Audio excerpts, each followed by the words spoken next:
Alexa, apaga la aspiradora. La aspiradora no responde. Revisa la conexión de red y el suministro de alimentación del dispositivo.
Alexa, apaga la aspiradora.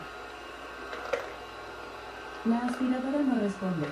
Revisa la conexión de red y el suministro de alimentación del dispositivo. Alexa, pon en pausa la aspiradora. La aspiradora no es compatible con esto.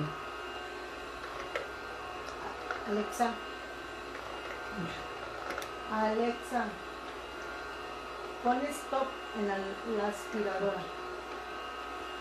La aspiradora no es compatible con esto.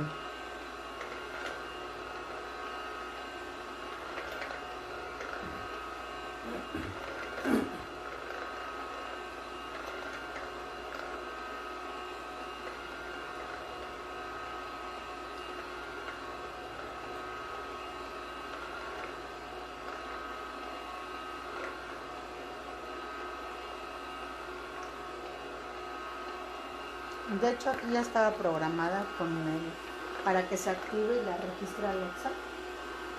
Tiene que ser programada o activada en las redes para localizar el dispositivo y activarlo con el wifi. Así lo hice y como vemos no responde con el wifi, y la programación con Alexa me dice que no responde la aspiradora. En este momento lo voy a apagar porque ya tuvo demasiado tiempo así.